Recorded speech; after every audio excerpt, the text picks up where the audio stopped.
So you brought up the lack of shooting thing. You know where I'm going. 100%. It's Markelle Fultz. Yeah. Right? Like, so I can't believe he honestly is still a free agent, right? Maybe he's been holding out for hoping he could get some more money, struck out, and now there's really no urgency, right? Like, he will probably get a deal with somebody. It's just, where is the best spot for me? But if you're Markelle, you could come back to Philadelphia, where I think if you come back as a minimum guy, and people were very supportive of him during his journey here, during his struggles, I think they'd welcome him with open arms. Like, hey, he's coming back, is ready to prove something as an end of roster player.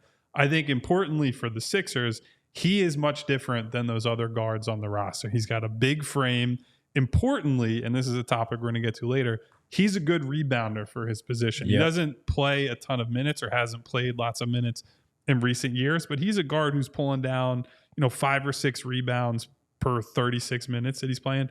That's a good rate. And that's a guy that he goes up and attacks the ball with 2 hands, the thing we always talk about on this show. He also offers a bit of secondary, not even secondary, like lead guard creation. Yep. If you ask him to, he can give you a bit of driving ability, get to the rim and score from time to time. Good transition player. Still has the mid-range jumper and the floaters that he can work on. Now, obviously, the fit is clunky because he doesn't shoot anymore. Like, does not take three-point shots. Really. He's a mid-range and in guy, and I think we already saw you don't want to play him with Joel Embiid necessarily. You certainly don't want to play him with Andre Drummond, who needs the paint, and you don't want to. And if Yabusele ends up playing, and you're playing a lot of these big boys around the basket, you really need floor spacing.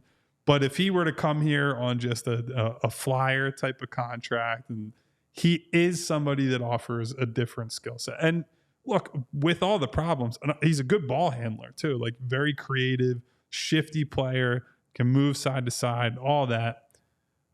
Is he going to stick in the league moving forward with where his jumper is and where his health has been, frankly? He's only played 43 games last year. He missed most of 2 seasons ago. Yep.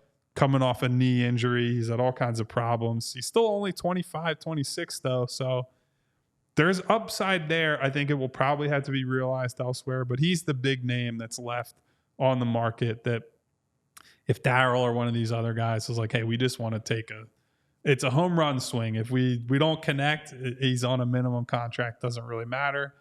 If we do, there's still some untapped shot creation upside in there. And look, with Rico Hines and how much is put on Rico Hines to be the developmental player that he is, who knows? And there might just be that one that can maybe unlock that a little bit more when it comes to that outside shooting. Markelle Fultz thing makes sense because of everything you just laid out. The defense, both of the names. And Boots says Devon loves himself some Dennis Smith Jr. Yes, I do, but I might as well stick with it as we talk about this conversation late in August. But both of them are 2 fearless guards that we talk about, and both have a defensive profile that they could still use when it comes to when you point out that there are only a certain number of defensive players on the Sixers roster. As much as we've touted this is a great offseason for Daryl Morey, there's still some questions with some players on this roster when it comes to the defensive side of things. Markelle Fultz and Dennis Smith Jr., of course, do have a profile next to their names of 2 of the better defensive guards in the NBA. Even on the minimum contract, you understand what they're doing. They're still relatively young in this league where they're still hungry enough. They will both be coming in on a minimum contract, maybe not guaranteed, and they still have to fight for that final roster spot. And I think for Dennis Smith Jr., I know for Dennis Smith Jr., that's been the case for the last couple of seasons. So he's had to earn it year after year after year, where Fultz is now in this unique spot where he hasn't been, because even though he has struggled with the shooting and fixing it since leaving Philadelphia, he has had an extension from the Orlando Magic with that guaranteed money and that 4-year, $40 million number where he has that security. So this is new to him, where he has to come in, not new in the sense where he didn't have to do this after the rookie deal because of the question marks that were there. But Orlando was still a young up-and-coming team that figured they could take a swing on a former number 1 overall pick and take that gamble. Now, this is totally different. He hasn't been in this spot since maybe being back in the Scholastic days in the DMV he's from area. What, Maryland, something like that. Yeah, but maybe Bethesda. Let's just say the DMV area where he had to earn that number 1 ranking in high school to get to Washington. No, we went to DeMatha High School. DeMatha Catholic in Hyattsville, Maryland. Shout out B West, no doubt. And so this is different for him. And that Markelle Fultz one is interesting. If I had to choose of the two, and talking with Kyle and Derek about this in the past, I would go Markelle Fultz over Dennis Smith Jr. as much as I like Dennis Smith. My guess is he will go elsewhere because to the point you made opening it up between Reggie, Kyle, Jared McCain, Maxi's going to play a ton of minutes.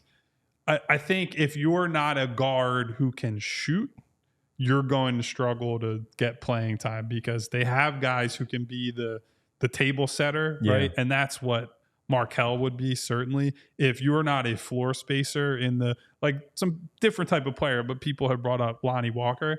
Lonnie Walker, you could see like, okay, maybe he could fit here because he's an instant offense guy you can give the ball to go score, but also can get hot as a streaky shooter that I don't think that Dennis Smith or Markelle have that in them. So I'm curious to see where they end up and, see how that plays out. Like, I think it's probably time to take another mailbag. Yeah, just real fast. The other thing is with that final spot, maybe they just simply go into training camp and don't worry about it. And that's the thing. I think we all believe that's.